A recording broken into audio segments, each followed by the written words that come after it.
மல்லை சத்யா ஒரு முறை என்னுடைய உயிரை காப்பாற்றினார், அதை நான் ஏற்கிறேன். 3 முறைன்னு சொல்றாரே, அது பொய் இல்லையா?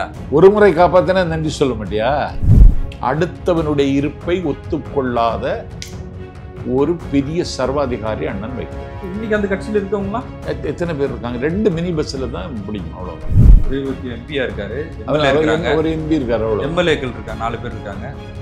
அவர் திமுக எம்எல்ஏ இல்லைங்க. என்னங்க நீ அறிவு கட்டத்தனமா கேள்வி கேட்குறீங்க? மதிமுகங்கிற கட்சி ஒரு அழிவு சக்தி. நீ ஒரு குண்டை போடுறீங்க. என்ன கேட்டால் ஒரு இளவு கட்சின்னு வைக்கலாம். ஏதோ ஒரு ஜாதிய ஒடுக்குமுறையோட அவரை அணுகுனது மாதிரியான ஒரு பார்வையை வெளிப்படுத்தினாரு. திராவிட இயக்கம் மறுமடிச்சு. இது பேர் மறுமலிருச்சு. உன் மகன் யார்கிட்ட தொடர்பு வச்சிருக்கேன்னு தெரியுமா? இடுப்புல கட்டுற கோவணத்தை எவனாவது கையில கட்டுவான்னா? கொடி கட்சியோட கொடி தானே கட்டி கோவணத்தை இடுப்புல கட்டுவாங்க. பலரும் வெளியிடுறாங்க. நெருப்புல கூட படுத்துடலாம். இந்த நீசம் கூட இருக்க முடியாது. இன்னைக்கு மதிமுகவுக்கு எல்லாரும் வருவதுக்கு தயாராகிட்டாங்க. திமுக உங்ககிட்ட சொன்னாங்களா? இந்த யார்ட்டையும் இது வரைக்கும் சொல்லல. உங்கள்கிட்ட சொல்றேன். எனக்கு என்ன கவலைன்னா, இவன் சாவலியேன்னு கவலை. யாராவது போவாங்களான்னு எனக்கு என்ன ரியாக்ட் பண்றதுன்னு தெரியல. நீங்க ரியாக்ட் பண்ண முடியாதுங்க. நான் எத்தனை நாள் தான் அழுதுன்னு தெரியுமா?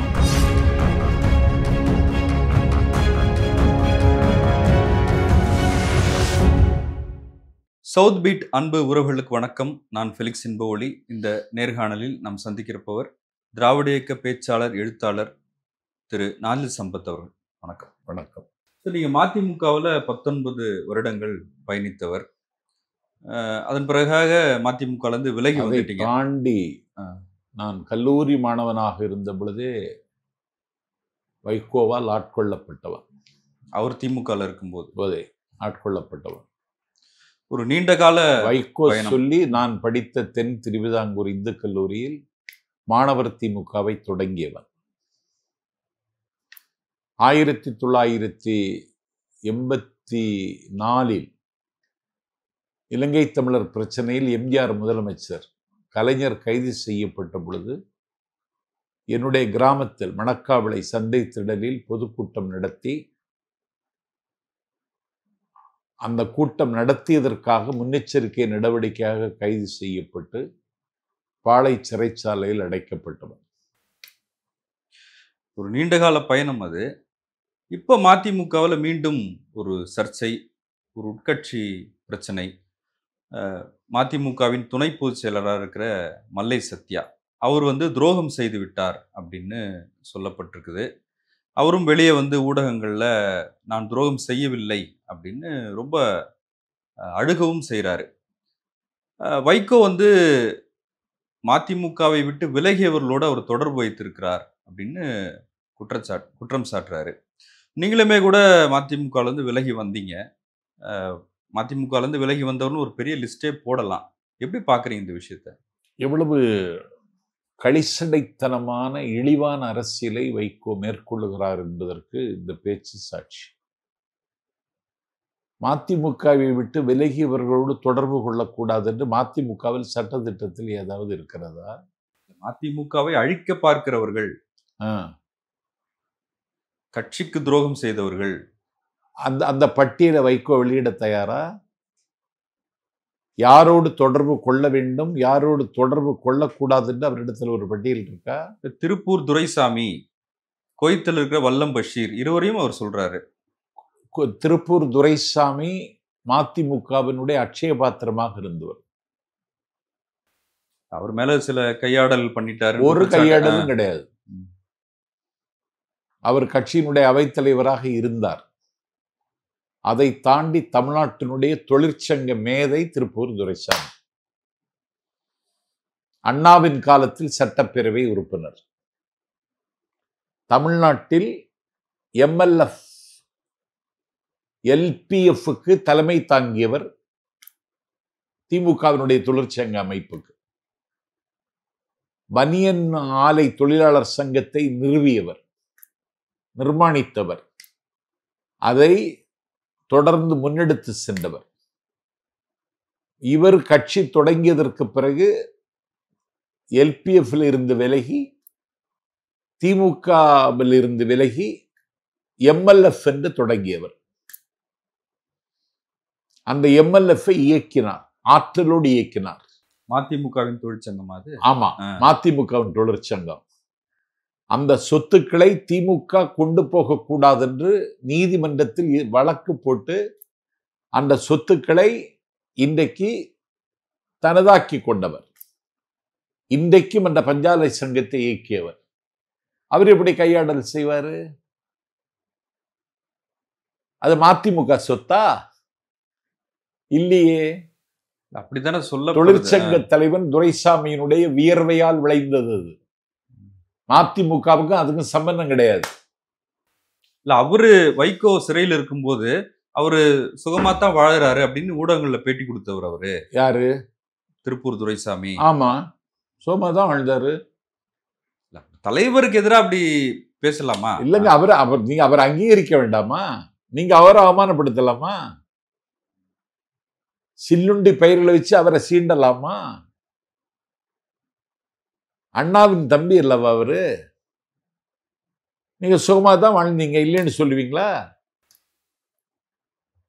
பழைய விஷயங்களை பர்சனலா பேசக்கூடாது. அவங்க பேசுறாங்க இன்னைக்கு. வல்லம் பஷீர் மேல குற்றம் வல்லம் பஷீர் என்ன செய்தாரு? இல்ல, பாஜகவோட இவங்க வந்து பேசிக்கிட்டு இருக்காங்க, மந்திரி பதவி கேட்கறாங்கன்ற செய்தி ஊடகங்கள்ல வருது, அதுக்கு காரணம் வல்லம் பஷீர் தான் அப்படின்னு பின்னணியில சொல்றாங்களே. அப்படியா? நான் கட்சியில இருந்து வெளியேறுவதற்கு ஒரு வகையில காரணமாக இருந்தவன் வல்லம் பஷீர். நான் பஹ்ரைனுக்கு தமிழ் சங்கம், பாரதி தமிழ் சங்கத்துக்கு பேச போறேன். இங்க ராஜபக்சே வராரு, அதுக்கு எதிர்ப்பு தெரிவிக்கணும், நீங்க அதை விட்டு அங்க போயிட்டீங்க அப்படின்னு உங்க மேல. அது எனக்காகத்தான் அவர் சாந்திக்கே போனாரு. அவருக்கு கண்ணுக்கு தெரிஞ்ச ராஜபக்சே நான் தான். ஏன்னா செப்டம்பர் 15 கரூர் மகாநாடு அன்னைக்கு வெள்ளிக்கிழமை, அன்னைக்கு என்கிட்ட தேதி கேட்டாங்க துபாயில. நான் சொன்ன கட்சி மாநாடு இருக்குங்க, வர முடியாது, அடுத்த வாரம் வேணா வர்றேன்னு. அடுத்த வெள்ளிக்கிழமைக்கு போறதுக்கு முடிவு பண்ணியாச்சு. ஒரு வெள்ளிக்கிழமை அங்க துபாய், அடுத்த வெள்ளிக்கிழமை பஹ்ரைன், அதுக்கு அடுத்த ஞாயிற்றுக்கிழமை ஷீசெல்ஸ். 3 நாட்டுக்கு போறேன். நான் அவர்கிட்ட சொல்றேன், வைகோட்டா நான் போறேன், மாநாடு முடிச்சிட்டு. மதிமுக சார்பா தான் போறீங்க? இல்ல இல்ல, நாஞ்சில் சபத்தா போறேன். மதிமுக காரனா போகிறது இல்ல, நாஞ்சில் சபத்தா போறேன். தமிழ் அதைத்தானே அவர் கேட்கிறாரு. இப்ப மல்லை சத்யாவோட நிறைய வெளிநாடுகள் போய் பேசுறாரு, கட்சியின் சார்பா பேசுறது இல்ல. கட்சி சார்பா அவர் ஏன் பேசணும்? என்னங்க சொல்றீங்க நீங்க? என்ன ஒரு இலக்கிய கூட்டத்துக்கு பேசுவான், கூப்பிடுவான், நாங்க போய் மதிமுகன்னு சொல்லிட்டு நிக்கவா? இதே படிச்சு தந்தது அண்ணன் வைகோ தானே. பொது நிகழ்ச்சியில கட்சி சாயலோ அரசியல் தடமோ இல்லாம பேசுகிற ஆற்றல் அண்ணன் வைகோவுக்கு உரிமை உள்ளது. அதைத்தான் என் வாழ்நாள் பூரா பின்பற்றினேன். இலக்கியம் பேச போறேன்னா ஆளாவது எப்படின்னு குமாரபாளையத்துல பேசுறேன். வாளால் மகவரிந்து ஊட்ட வல்லே நல்லன், மாது சொன்ன சூழால் இளமை துறக்க வல்லே நல்லன், நாளாறு கண்ணிடந்த அப்ப வல்லே நல்லன், ஆளாவது எப்படியோ என்று பட்டினத்தார் பாடுகிறார்னு மதிமுக என்கிற இயக்கத்துல தீவிரமாக பேசுகிற நாஞ்சில் சம்பத், சமய நம்பிக்கை உள்ளவர்களுடைய இதயங்களை எல்லாம் மகுடங்கள் எனக்கு இருக்காங்க. நான் பேசுற பேச்சுனால வைகோ எப்படி, சத்யா எப்படி அங்க போய் மதிமுகன்னு சொல்ல முடியும்? மதிமுக காரனா கூப்பிட்டான். கலிங்கப்பட்டியிலே மதிமுக இல்ல, கடல் கடந்த நாட்டிலே இருக்கு. என்னங்க இது அக்கிரமா? மல்லை சத்யா ஒரு முறை என்னுடைய உயிரை காப்பாற்றினார், அதை நான் ஏற்கிறேன். 3 முறைன்னு சொல்றாரே, அது பொய் இல்லையா? சொல்லிட்டாரு, பதில் சொல்லிட்டாரே சத்யா. சரி, ஒரு முறை எத்தனை முறை காப்பாற்றணும்னு அப்படி ஏதாவது கணக்கு இருக்கா? ஒரு முறை காப்பாத்தினா நன்றி சொல்ல மாட்டியா? ஒரு முறை காப்பாத்தவனு விசுவாசமா வச்சிருக்க மாட்டியா? இல்ல இவங்க தான் கட்சிக்கு விசுவாசமா இல்ல. இப்ப நீங்க தான் கட்சிக்கு விசுவாசமா இல்ல. யார் விசுவாசம் துரோகம் இல்ல? செய்தவர்கள், கட்சி விட்டு வெளியே போனவர்கள். ஆ. கட்சி விட்டு யாரும் வெளியே போகலையே. இவரா விரட்டினாரு. அப்படி விரட்டப்பட்டவர்கள் யார் யாரெல்லாம்? கண்ணப்பன் விரட்டப்பட்டார், எல்ஜி விரட்டப்பட்டார், வள்ளல் கலைப்புலி தானு விரட்டப்பட்டார், திராவிட இயக்க சிந்தனையாளர் எழுத்தாளர் கருவூலம் திருநாவுக்கரசு விரட்டப்பட்டார், விஜயா தாயன்மன் விரட்டப்பட்டார். எல்லாரையும் விரட்டினாரு. என்ன காரணம் சார்? எனக்கு ஒரு நோயா இருக்குமோன்னு நினைக்கிறேன் நான். இல்ல நீங்க ரொம்ப சாதாரணமா அதை கடந்து போக முடியாது. ஏதோ ஒரு பிரச்சனை இருக்கும்ல கட்சியில. இல்ல பிரச்சனை பண்ணவங்க யார்? நான் பண்ணனா? நான் அவர்கிட்ட தொலைபேசி பேசும் பொழுது எழுந்து நின்றுடுவேன். தலைவர்கிட்ட. ஆமா. அவர் இருக்கும் பொழுது நான் கருப்பு துண்டு போட மாட்டேன். எனக்கு கருப்பு துண்டு போட்டா அவரை விட நான் அழகா இருப்பேன். ஆனா நான் போட மாட்டேன். எதையும் அவர்கிட்ட எதிர்பார்க்க மாட்டேன். என்ன வருத்தி கொண்டு உழைப்பேன். நான் கோயம்புத்தூர்ல பேசுறேன். கோயம்புத்தூர்ல வழக்கறிஞர் நந்தகோபால் என்ன ஒரு வேன்ல அனுப்பி வைக்கிறான் மதுரைக்கு. துடியலூருக்கு பக்கத்துல வேன் குடை சாயுது. வேன் கவிழ்ந்தாச்சு. என் பாக்கெட்ல இருக்கிற போனு, ஐடென்டிட்டி கார்டு, பர்ஸ் எல்லாம் போயிடுச்சு.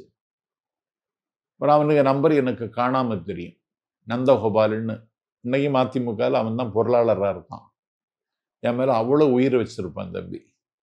தேசிய பாதுகாப்பு சட்டத்தில் கைது செய்யப்பட்ட பொழுது 69 நாள் என்னை சிறைச்சாலையில் வந்து பார்த்தவன். அந்த தம்பிக்கு ஃபோன் பண்ணேன். வண்டி கொடை சாஞ்சிச்சு, விழுந்து கிடக்கிறேன், வர முடியுமான்னு தெரியல அப்படின்னு. உடனே வந்தான். உடனே வேன்லேருந்து என்னை வெளியே எடுத்தான். சரஸ்வதி மருத்துவமனையில் அட்மிட் பண்ணான். அவங்க ஒரு ஃபர்ஸ்ட் எய்டு சிகிச்சை செய்தாங்க. சிகிச்சை செய்ததுக்கு பிறகு நான் உங்களை ஆர்ஆர் லாட்ஜில் கொண்டு விட்டுறதேன், நீங்க அங்கேயே ஓய்விடுங்க, காலையில் வந்து பார்க்குறேன்னா ஆர்ஆர் லாட்ஜில் கொண்டு தங்க வச்சான்.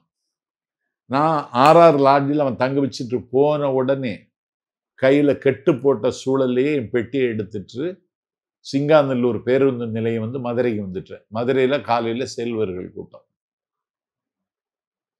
கை கட்டு போட்டுட்டு ஊழியர் கூட்டத்துக்கு வந்து பேசுறேன். முடிச்சுட்டு அடுத்த நாள் சென்னைக்கு அதே கெட்டோட வந்து நிக்கிறேன். ஒரு இலங்கை தமிழர் பிரச்சனையில் ஒரு போராட்டம். அந்த போராட்டத்தில் கலந்து கைதாகிறேன். வைகோ என்ன சொன்னாரு? அவரு இவன் ஏன் எல்லா இடத்துலையும் வந்து முந்தரான்னு நினைப்பாரு. மதிமுகவின் எழுச்சியையும் இப்போது இருக்கிற சூழ்நிலையும் எப்படி பாக்குறீங்க? இப்ப மதிமுக இல்ல துரைவுக்கு எம்பியா இருக்காரு, எம்எல்ஏ இருக்காங்க, ஒரு எம்பி இருக்காரு, எம்எல்ஏக்கள் இருக்காங்க, 4 பேர் இருக்காங்க. அவர் திமுக எம்எல்ஏ இல்லைங்க. என்னங்க நீ அறிவித்த கருவி கட்டத்தனமா கேள்வி கேட்கறீங்க? அவங்க 4 பேர் திமுக எம்எல்ஏங்க. நாளைக்கு அந்த பையன் என்ன துரை வைகோவா நாளைக்கு ஒரு கவுன்சில் நின்று ஜெயிச்சிருவானா திருச்சியில? தனிச்சின்னத்துல நின்று ஜெயிச்சார்ல, செத்தாலும் தனிச்சின்னம் தான் சொன்னாரு, ஜெயிச்சிட்டாரு. KN நேருங்க 40 தொகுதி வெல்லணும்னு அண்ணன் ஸ்டாலினுடைய இலக்கு. திமுகவினர் வேலை செய்தாங்க அப்படின்னு சொல்லலாம். ஆமா ஆமா. ஏன் வேலை செய்யணும்? எனக்கு கூட்டணி கட்சி சார். ஆமா, மதிச்சானா? திமுக நிர்வாகிகளை மதிச்சானா? இன்னைக்கு மதிக்கிறானா? இந்த வெற்றிக்கு யாருங்க வீரபை பாசனம் செய்தது? வினை திட்பத்தோட செயல மதிமுக இருக்கா திருச்சியில? இல்ல, இப்ப திமுகவை 2ஆக உடைத்த மாதிரியான ஒரு சூழல் வைகோ வெளியே வரும்போது, அறிவாலயத்தை கைப்பற்றுகிற பேரணி, இப்படி தொடங்கப்பட்ட மதிமுக அதோட இன்றைய நிலை எப்படின்னு பாக்குறீங்க? இந்த கழுதை தேஞ்சி கட்டரம்பாச்சுன்னு இப்ப பழமொழி நான் கேட்டிருக்கேன். அதை இன்னைக்கு தான் பாக்குறேன் நான். கழுதை தேஞ்சி கட்டரம்பாச்சு. இப்ப நீங்க வெளியே வந்த சூழல்ல மல்லை சத்யா உங்க என்ன சொன்னாரு? இப்ப அவருடைய நிலை எப்படி பாக்கல? இல்ல, நான் அப்போ யார்ட்டையும் தொடர்பு கொள்ளல. தொடர்பு கொள்ளக்கூடாத ஒரு சூழலை அவரே உருவாக்கி வச்சிருந்தாரு. அவங்க என்ன தொடர்பு கொள்ளல. நான் அதை பற்றி கவலைப்படலை. நான் தான் ஒரு துறவி. இயல்பாவே என் குணம் துறவு மனப்பான்மை உள்ளவன். இல்ல, அவரும் வைக்கவும் அப்படிதானே சார்?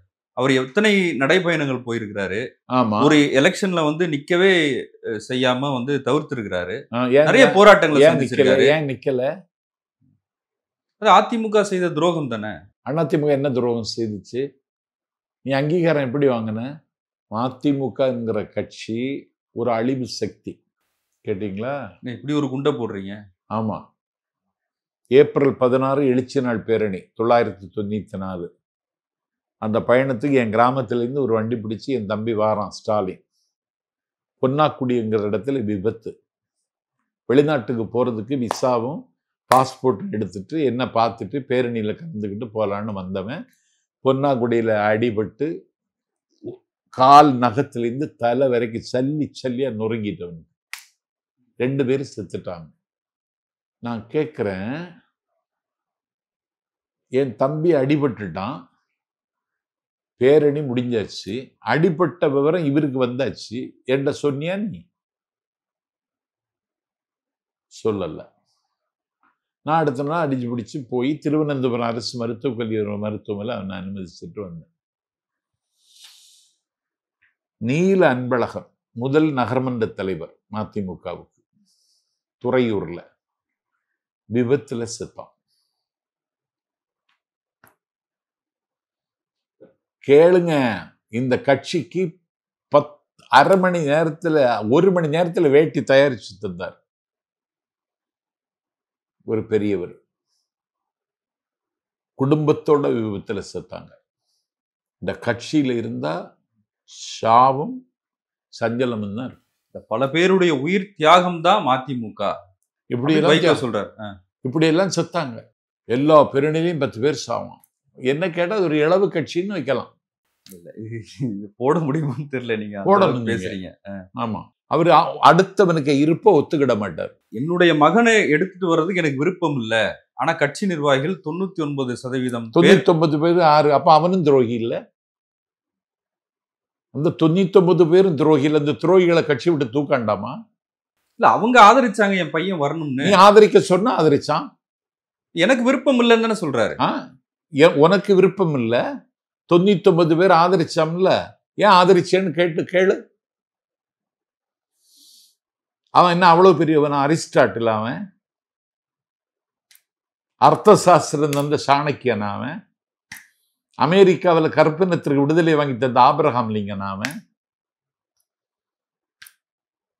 எதுக்கு அவனை கொண்டு வந்த? கட்சியை வளர்க்கறதுக்கு. கட்சி வளர்ந்ததா? வளருமா? வளருங்கிற நம்பிக்கையாவது இருக்கா? அடுத்தவனுடைய இருப்பை ஒத்துக்கொள்ளாத ஒரு பெரிய சர்வாதிகாரி அண்ணன் வைகோ. மற்றவங்க வளரக்கூடாதுன்னு நினைக்கிறாருங்கிறீங்களா? நினைப்பாரு. இன்னைக்கு அந்த கட்சியில் இருக்கவங்களாம் எத்தனை பேர் இருக்காங்க? 2 மினி பஸ்ல தான் பிடிக்கும், அவ்வளவுதான்.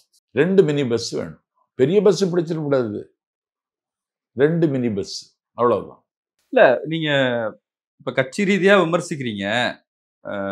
உங்களுக்கு ஆதங்கம் இருக்கலாம், கோபம் இருக்கலாம். ஆனா அவருடைய போராட்ட வடிவத்தை எப்படி பாக்குறீங்க? ஈழ ஆதரவா இருக்கலாம், பிரபாகரன் கூட பிரபாகரனை போய் சந்திச்சு அதை வச்சுதானே நாங்க நாடெல்லாம் பேசி கட்சி வளர்த்தான். அவர்கிட்ட மொத்தமா அவர் என்கிட்ட பேசினதே ஒரு 4 தடவை பேசியிருப்பார் 19 வருஷத்துல, அவ்வளவுதான். என்னமோ வைகோக்கு நான் நெருக்கமானவ மாதிரி வெளியில தெரியும், ஒண்ணும் கிடையாது. அவர் என் இருப்பை ஒத்துக்கிடலைன்னு எனக்கு தெரியும். அதுக்காக நான் வெளியேற முடியாது. நான் தேர்ந்தெடுத்த பாதை தேரான் தெளிவும் தெளிந்தான்கள் ஐயுறவும் தீரா இடும்பை தரும். எவ்வளவு நாள் இருக்க முடியுமோ இருப்போம். இப்ப திருப்பூர் துரைசாமியை பத்தி சொன்னீங்க. அவர் வந்து திமுகவோட கட்சி இணைச்சிடலாம் அப்படின்ற அளவுக்கு பேசினாரு. அவரோட எப்படி நீங்க பேச்சுவார்த்தை வச்சுக்க முடியும்? இப்ப நீங்க திமுகவோட தான் இணைக்கணும். இனி வேற வழி என்ன? மதிமுக இருக்குமா? இனி காலம் முடிவு பண்ணும் சார். காலம் ஆற வச்சு முடிவு பண்ணணும்னு கேக்குறேன். புதிய தலைவர் வந்திருக்காரு, அவர் பையன் வந்திருக்காரு. அது என்ன புதிய தலைவர் அவரு? நீ அவனை எதுக்கு சேர்த்த? இல்ல, இப்ப அதுதான் உங்களுக்கு பிரச்சனையா இருக்கா? அந்த கட்சியில இருக்கிறவங்களுக்கு பிரச்சனையா இருக்கா? அவனே பிரச்சனைக்குரியவன் தான். யாரு? அந்த தலைவன். நாங்க எவனாவது கையில ரிப்பன் கட்டுவானா? கொடி கட்சியோட கொடி தானே கட்டி, ஓவனத்தை இடுப்புல கட்டுவாங்க. எவனாவது கட்சியோட கொடி சார். அது ஏன் கட்டுற? இருக்கிறதே நீ ஒரு ஆளு, உன் கட்சி இல்லைன்னு அதை காட்டி கொடுக்காதா? இடுப்புல கட்டுற கோவணத்தை எவனாவது கையில கட்டுவானா? அப்ப இது உங்களுக்கு புரியலையா? இப்ப திமுக கூட்டணி கட்சிகள்ல ஒரு சலசலப்பு அப்படின்னா அது வந்து அதிமுகவுக்கு தான் சாதகம், பாஜகவுக்கு தானே சாதகம். திமுகவுல ஒரு சலசலப்பு வராம இந்த அணியை தற்காத்துக் கொள்ளணும்னு அண்ணன் ஸ்டாலின் நினைக்கிறார். கேட்டீங்களா? வைகோ வெளியேற போறார். ஆனாலும் வைகோவை தக்க வைக்கணும்.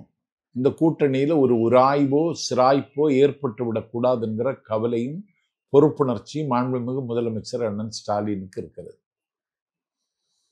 இன்னைக்கு மதிமுக எல்லாரும் வருவதற்கு தயாராயிட்டாங்க திமுகவுக்கு. உங்ககிட்ட சொன்னாங்களா? ஆமா, வைகோவையும் அவருக்கு மகனை தவிர எல்லாரும் என்கிட்ட பேசுவாங்க. அதுவே துரோகம் தானே, அதுவே கட்சிக்கு செய்யற துரோகம். என்கிட்ட பேசினா துரோகமா? என்கிட்ட பேசினா அவரு சொல்றாரு. அதான் கேட்கிறேன், அப்படி சொல்லலாமா? கண்ணப்பன் இருக்காருல்ல, அவரு ஒரு கலைஞர் முதுகு வலி வந்து அறுவை சிகிச்சை செய்து ராமச்சந்திராவில் இருக்கும்போது போய் பார்த்தாரு. அதுக்காக அவர் மேல கோவப்பட்டார். இப்போ நீ ஸ்டாலினுக்கு கால் கிடைக்காதான்னு தேடிட்டு இருக்க. என்ன முறை? உன்னை விட்டு வெளியே வந்தவங்க எல்லாம் நல்லாயிட்டாங்க. அப்போலோ ஹாஸ்பிட்டல்ல சீஃப் டெக்னாலஜிஸ்டா இருந்தாங்க குமரி விஜயகுமார். இன்னைக்கு அவங்க தான் மகளிர் ஆணையத்தினுடைய தலைவர். இந்த வெளியே வந்தவங்க எல்லாம் உயிரோடையாவது இருக்காங்க, நான் உட்பட. இல்லைன்னா உயிரோடு இருக்க முடியாது. பிரபாகரனுக்கு துரோகம் செய்த மாத்தையாவை போல அப்படின்னு சொன்னாரு. அந்த உதாரணத்தை எப்படி பாக்குறீங்க? இதை விட்ட ஒரு மட்டமான வாக்குமூலத்தை நான் இதுவரைக்கும் கேள்விப்பட்டதில்லை. அப்ப நீ பிரபாகரனா?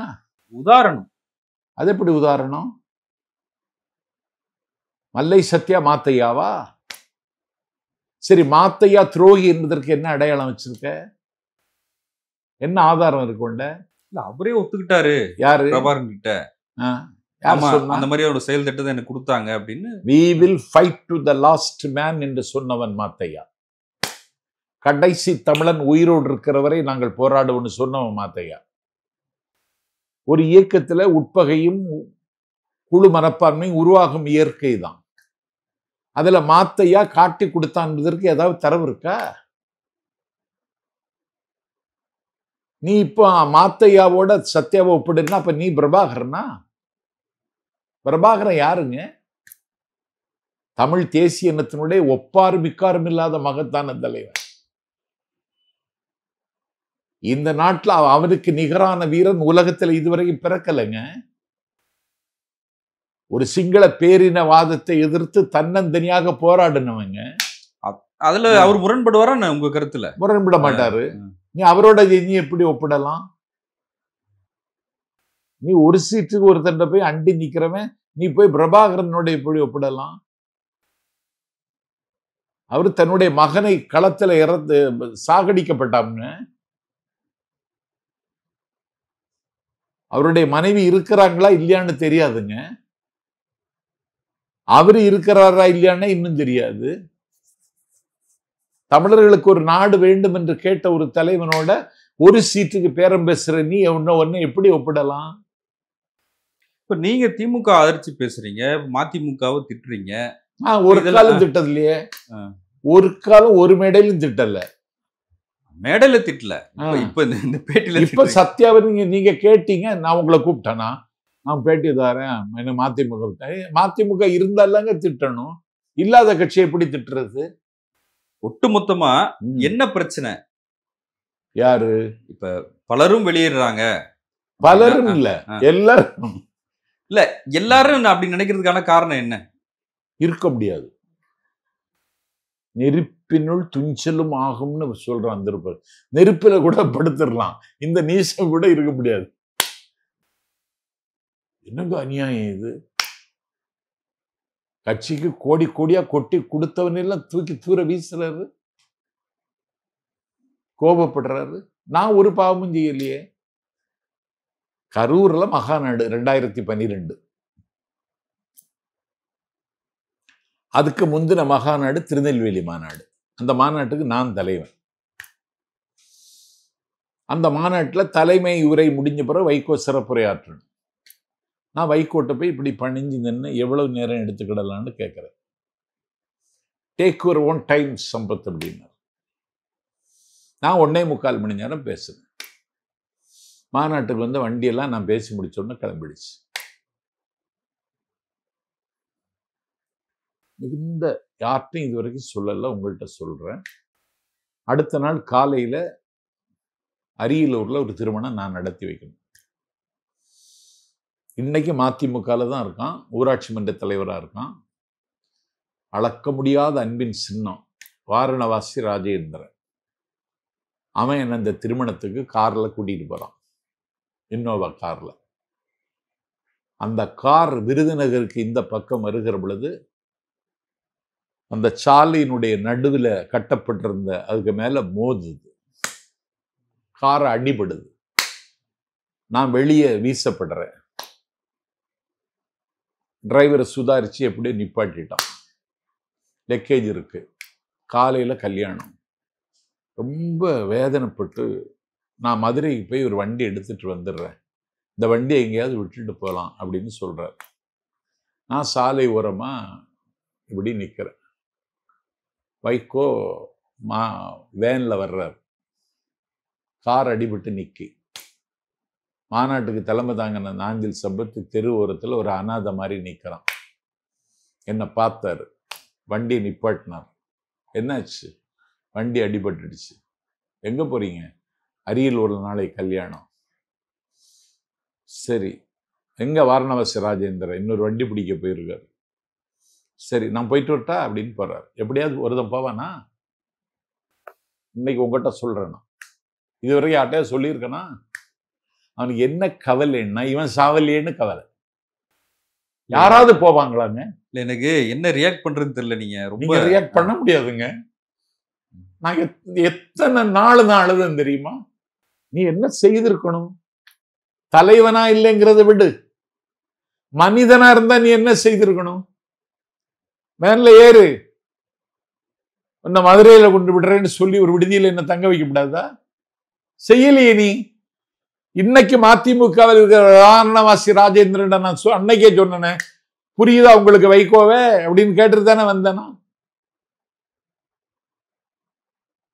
என்ன வத்தலக்குண்டுல தாக்குறாங்க. நிறைய விபத்துகளை சந்திச்சீங்களோ? வத்தலக்குண்டுல தாக்குறாங்கங்க. மழை பெய்கிறது, மின் இணைப்பை துண்டித்து தாக்குறாங்க. சோடா பாட்டில், கத்தி, கல்லு எல்லாம் மேடையில் வருது. நான் மேடையே பாடையாக மாறினாலும் மேடை விட்டு கீழே இறங்க மாட்டேன்னு சொல்லிட்டு பேசிட்டு நிக்கேன். மின் இணைப்பு துண்டிக்கப்படுகிறது. இருட்டில் சிக்கியாச்சுன்னா மேடையில் இருந்த கழக தோழர்கள் சேர் எடுத்துட்டு என்னை பாதுகாப்பதற்கு கவசமா நிக்கிறாங்க. நான் இறங்கல. மழை பெஞ்சு ஓஞ்சது, கொண்டு வந்த சாதனை எல்லாம் அவனுக்கு தீர்ந்து போச்சு. திருப்பி போறானோ அதிமுக எம்எல்ஏ மலர்விழி, திருப்பி நீங்க திண்டுக்கலுக்கு போனா வழியில தாக்க வாய்ப்பு இருக்கு, நிலக்கோட்டை வழியா உங்களை கொண்டு விடுறேன்னு சொல்லி தேன்மொழி எம்எல்ஏ என்ன திண்டுக்கல்ல கொண்டு விட்டாங்க. மாவட்ட காவல்துறை கண்காணிப்பாளர் வர்றாரு. எதுக்கு வந்தீங்கன்னு கேட்டேன். பாதுகாப்புக்குன்னாரு. வத்தலக்குண்டுல பிரமாதமான பாதுகாப்பு, இதை விட பெரிய பாதுகாப்பு உங்களால் தரவா முடியும் அப்படின்னு கேட்டேன். ஒரு பாதுகாப்பு தேவையில்லை போங்கன்னா, அடுத்த 1 மணி நேரத்தில் வந்து நீங்க கைது செய்யப்படுகிறீர்கள்னாரு. விடிய காலம் 5 மணிக்கு நிலக்கோட்டைக்கு அழைச்சிட்டு போய், நிலக்கோட்டை குற்றவியல் நடுவர் மன்றத்தினுடைய நீதிபதி கருணாநிதி அவர்கிட்ட கொண்டு போய் என்னை ரிமாண்ட் பண்ணி விடிய காலம் 5:30 மணிக்கு மதுரை சிறைச்சாலையில் அடைச்சாங்க. மதுரை சிறைச்சாலையில் அடைச்சால மதுரை சிறைச்சாலையில் காலையில் 10 மணிக்கு அண்ணன் வைகோ என்ன வந்து பார்த்தாரு. 10:30 மணிக்கு நான் என்னை பார்த்த வைகோட்ட நான் பேசிட்டு நான் தங்கும் விடுதிக்கு போகும்பொழுது அட்டாக் பண்ணி அங்கே என்னை கொல்லுறதுக்கு ஆளை வச்சுட்டு நிற்கிறான் சிறைச்சாலைக்குள்ள. அளவு சுந்தரம் தகவல் தெரிஞ்சு வைகோட்ட சொல்றாரு. ஆட்கொணர்வு மனு போடுறாங்க. இன்னைக்கு நான் உங்க முன்னாடி உயிரோடு இருக்கேன்னா காரணம் நீதி அரசர் உயர்நீதிமன்றத்தினுடைய நீதிபதி இப்ராஹிம் கலீஃபுல்லா, வழக்கறிஞர் அஜ்மல் கான் எனக்காக வாதாடினார். அவர் கேட்டார், அவர் போலீஸ் கஸ்டடி கிடையாது, ஜுடிஷியல் கஸ்டடி. சூப்பரண்டு வித்தம் 1 ஹவர்ல கோர்ட்டுக்கு வரணும்னார். சூப்பரண்டு போனார். ஏன் அவன் சம்பத்தை அடிச்சிங்கன்னு கேட்டார். அடிக்கலைன்னார். அடிக்கலையா? இனிமேல் அடிக்க மாட்டீங்களா? இல்ல. அடிக்க மாட்டேன்னு எழுதி தருவியான்னு கேட்டார். இல்ல, எழுத முடியாது. ஏன்? நான் மேலதிகாரிகிட்ட கேட்காம எதையும் எழுத முடியாதுன்னார். நீ மேலதிகாரி கேட்டு, மேலதிகாரி அதுக்கு மேலதிகாரி கேட்டா அதுக்கு முன்ன சம்பத்தை நீங்க காலி பண்ணிடுவீங்க. Sampath immediately transfer to Trichy central prison. சிறைச்சாலையில இருந்து டிரான்ஸ்பர் வாங்கின ஒரே ஆள் இந்தியாவில் நான் தான். தாக்குதல் நடத்தியது எந்த கட்சி? திமுக. திமுக. திமுக ஆட்சி. நான் கடுமையான விமர்சனம் திமுக மேல வச்ச காலம். அந்த வத்தலக்குண்டுல கண்டன கூட்டம் நாஞ்சில் சம்பத்தை தாக்கியதற்கு. யார் பேசுறா? வைகோ பேசுறார். அந்த கண்டன கூட்டத்துக்கு நீ என்னையெல்லாம் கூட்டிட்டு போயிருக்கணும். என் தம்பியை நான் கூட்டிட்டு வந்திருக்கேன், தைரியம் உள்ளவன் தாக்குங்கன்னு சொல்லியிருக்க வேண்டாமா? ஏன்னா கைதட்டல் ஆரவாரமும் எனக்கு கிடைக்கும், அதனால கூட்டிட்டு போகல. இதே மாதிரி குடித்தலையில மேடை ஏறி அடிச்சாங்க. என்னை பாதுகாப்பதற்காக ஒரு தம்பி தன்னுடைய தலையை கொடுத்து என் மேல வந்து விழுந்த தடி அவன் தாங்கினான். அவனுக்கு மண்டை உடைஞ்சு. கரூர் பாலமுருகன். கரூர் மாவட்ட செயலாளராக இருந்த பரணி மணி என் மீது தடி வந்து விழாமல் இருக்க வேண்டும் என்பதற்காக போராடுதல் அவன் கால் உடைஞ்சிச்சு. 6 மாதம் மருத்துவமனையில் சிகிச்சை எடுத்தான். அன்னைக்கு நான் தப்புனதே தம்புரான் புண்ணியம். அதே குளித்தலையில கூட்டம் போடுறாரு. அன்னைக்கு என்ன கூட்டிட்டு போயிருக்க வேண்டாமா? கூட்டிட்டு போகல. நீங்க கேட்டிருக்கலாமே. நான் கேட்க மாட்டேன். நான் அட்டைகளிடம் இரத்த தானம் கேட்பதில்லை. இல்ல, மதிமுகவை பொறுத்த வரைக்கும் சில கூட்டணியில அவங்க தவறு செய்திருக்கலாம், சில அரசியல் முடிவுகள் அவங்க தவறு, அதுதான் இன்றைய நிலைக்கு காரணம். நீங்க சொல்றத பார்த்தா இயல்புலேயே தவறான முடிவுகளை எடுக்கிறவர். எனக்கு இதெல்லாம் தெரியாது. நான் ஒரு சொற்பொழிவாளன் ஆக வேண்டும் என்பதை தவிர எனக்கு ஒரு இன்னொரு உலகம் தெரியாது. நான் மதிமுகவுக்கு தொடங்காமல் இருந்திருந்தா நான் திமுகவிலே நீடிச்சிருப்பேன். ஏன்னா நான் திமுகவிலே ஸ்டார் வேல்யூ ஆரேட்டர். 1993 நாஞ்சிலார் திமுகவில் இருந்து நீக்கப்பட்டதற்கு பிறகு, நாஞ்சிலாருடைய நீக்கத்திற்கு பிறகு மதுரையில கலைஞர் பிறந்த நாள் விழாவில் நாச்சியப்பன் தலைமையில நடந்த கூட்டத்தில் வைகோ பேச வருகிற பொழுது திமுகவுக்கு எதிராக பேச போறாருன்னு சொல்லி லட்சக்கணக்கான மக்கள் மதுரையில திரண்ட அந்த மகத்தான பொதுக்கூட்டத்தில் திமுகவிலிருந்து கலந்து கொண்ட ஒரே பேச்சாளர் நாஞ்சில் சம்பத். என்ன காப்பாத்தினியா? நான் வேற ஒண்ணு அவர்கிட்ட கேட்கல. என் மகளுக்கு கல்யாணம் ஃபிக்ஸ் பண்ணிட்டேன்.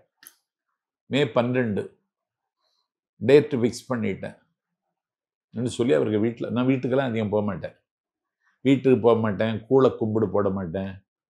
அந்த வேலையெல்லாம் என்கிட்ட கிடையாது. நான் 100% சுயமரியாதைக்காரன்.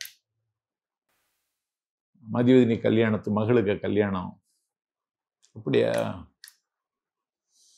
எங்க வச்சு நடத்துறீங்க அப்படின்னு கேட்டார்.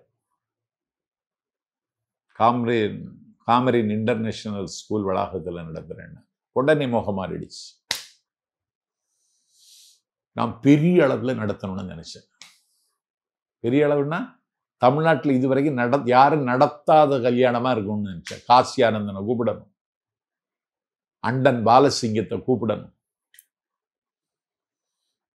ஐயா நெடுமாறனை கூப்பிடணும், ஸ்டூடெண்ட் ஜெராக்ஸ் அப்பா அருணாசலத்தை கூப்பிடணும், தமிழ்நாட்டின் பேராசிரியர்களை பூரா கூப்பிடணும். ஒரு தமிழ் திருவிழாவா நடத்தணும்னு பிளான் போட்டிருந்தேன். கேமரின் இன்டர்நேஷனல் ஸ்கூல்ல நடத்துறேன்னு சொன்ன முகம் மாறிடுச்சு. வேற என்ன சம்பத்? வர்றேன். வேற மகன் 10th பாஸ் ஆயிட்டான், 480 வாங்கிட்டான். இப்போ ஹையர் செகண்டரி எழுதியிருக்கான். மெரிட்டில் வந்துடுவான்னு நினைக்கிறேன். மெரிட்டில் வரலைன்னா ஏதாவது ஒரு ப்ரைவேட் காலேஜில் ஒரு எம்பிபிஎஸ் சீட்டுக்கு இப்பவுமே சொல்லி வைக்கணும்னு, மகளை எம்பிபிஎஸ் படிக்க வைக்கணும்னு நினச்சேன். 15 லட்சம் ரூபா இல்லைண்ட, யார்கிட்ட போய் கேட்க மாட்டேன் நான். அதனால அவளை எம்பிபிஎஸ் படிக்கிற என் கனவுல மண் விழுந்துச்சு. இப்படி மகனை படிக்க வைக்கணும்னு நினைச்சேன். அதை நான் பார்த்துக்கிறேன், உங்க மகன் டாக்டர் ஆபதி என் பொறுப்புன்னு. அடுத்த நாள் நிறம் மாறுறாரு. லட்சுமணனே அண்ணா ஸ்கூலு முடியாதண்ணான்னா திருமணத்துக்கு. அப்போ அவன்கிட்ட பேசிட்டாரு. அவன் ரொம்ப வள்ளல் குணம் உள்ளவன், என் மீது வானமளவு வாஞ்சி வைத்திருக்கிற தம்பி அவன். அண்ணா ஸ்கூலு சரியா வராதுன்னா நீ வேற எங்கேயும் இடம் பாருன்னா. அதிர்ச்சின்னா அதிர்ச்சி. அப்படியா, நீயே ஒரு மண்டபத்தை புக் பண்ணி எனக்கு சொல்லுடா அப்படின்னு. பதிலே சொல்லலாம். அப்புறம் என் ஊருக்கு பக்கத்துல முட்டைக்காடுங்கிற சின்ன ஊர்ல ஒரு மண்டபம், வெறும் 300 பேருக்கு சொல்லி திருமணத்தை நடத்த. வைகோ வந்தார்ல? வரவே இல்லையே. வரலையே திருமணத்துக்கு? அதுக்கு முன்னாடியே கதையை முடிச்சுட்டான்ல. கதையை முடிச்சுட்டானே. எனக்கு எம்பிபிஎஸ் சீட்டை பற்றியும் எனக்கு ஒன்றும் தெரியாது. நான் ஜூனியர் விடல பேட்டி கொடுத்தேன், எல்லாம் போச்சு. 19 வருஷத்தை வீணாக்கிட்டேன். அவரை நேசிச்சு காலேஜில் படிக்கும் பொழுதே அவரை நேசித்தேன். என் மகனுக்கு ஒரு டாக்டர் கேட்டேன், அதுக்கு கூட பதில் இல்லை. சரி, விதி போல நடக்கட்டும், நீர் வெளிப்படும் புனை போல் 6 முறை வெளிப்படும் அப்படின்னு சொன்னது மாதிரி நடக்கட்டும்னு சொல்லிட்டு ஜூவியில் பேட்டி கொடுத்துட்டு அன்னைக்கு ஒரு விமான நிலையம் வர்ற ஒரு ஆளை வழி இருப்பேன் மீனம்பாக்கத்துக்கு. அன்னைக்கு தான் அண்ணன் நடராஜன், சசிகலா அம்மா புருஷன், டேய் உனக்கு மகனுக்கு எம்பிபிஎஸ் படிப்பு ஏன் பொறுப்பு, அதை பற்றி கவலைப்படாதேன்னா சொன்னார் அவர். பிறகு காலம் ஜெயலலிதா மட்டும் என்னை கொண்டு வந்து நிறுத்து. அவங்கள்ட்ட சொன்னேன், என் மகனுக்கு ஒரு எம்பிபிஎஸ் சீட்டு வேணும். உடனே எஸ்ஆர்எம் சீட்டு வாங்கி தந்தான். இப்படி ஒரு துரோகி எங்கேயாவது பார்த்துருக்கீங்களா? நான் இது வரைக்கும் சொல்லியிருக்கேனா? சொன்னதில்லை. இப்ப மல்லை சத்யா கூட அந்த பேட்டிகள்ல ஒரு விஷயம் சொல்றாரு, ஏதோ ஒரு ஜாதிய ஒடுக்குமுறையோட அவரை அணுகுனது மாதிரியான ஒரு பார்வையை வெளிப்படுத்துறாரு. பண்ணாரு. இல்ல, ஒரு திராவிட இயக்கம் மறுமலிச்சு. இதுக்கு பேர் மறுமலிருச்சு. உன் மகன் யார்கிட்ட தொடர்பு வச்சிருக்கான்னு தெரியுமா உனக்கு? நல்ல காலம் கிருஷ்ணதேவராயர் செத்துட்டாரு, இல்லைன்னா அவன் கிளாஸ்மேட்னு சொல்லிடுவான். அவரே சொல்றாரு, தத்துவ கவிஞர் குடியரசு இறந்து போனார், அவருடைய வாரிசுகளுக்கு 8 வீடு கட்டி கொடுத்தேன்னார். அந்த வீடு தரப்புல நான் பேசினேன். 8 பிள்ளைகள் அவருக்கு 8 வீடு கட்டி கொடுத்துட்டாரு. நான் தான் ஏமாந்துட்டேன், நான் 2ஓட நிப்பாட்டிட்டேன். நானும் 8 பிள்ளை பெற்றிருந்தா எங்கள் வீட்டுக்கு 8 வீடு கட்டி இருக்கணும்னு நான் தமாஷா சொன்னேன் அந்த நிகழ்ச்சியில். அதை சொல்றாரு. ஒடுக்கப்பட்ட பட்டியலின மக்கள் அவர் ரொம்ப பாசம் உள்ளதா இதை சொல்லலாமா? முதல்ல சொல்லலாமா? ஒருவனுக்கு செய்ததை சொல்லி காமிக்கலாமா? அரசு சொல்லலாம், 1,16,00,000 பேருக்கு நாங்கள் 1000 உரிமை தொகை தரோம்னு அரசு சொல்லலாம். நீ சொல்லலாமா? அவன் எவ்வளவு பெரிய கவிஞன் தெரியுமா? யாரு? தத்துவ கவிஞர் குடியரசு. பெரிய பிலாசபர் அவர். கலைஞர் தலைமையில் நடக்கிற கவியரங்கத்தில் ஷைன் பண்றது அவர் மட்டும்தான்.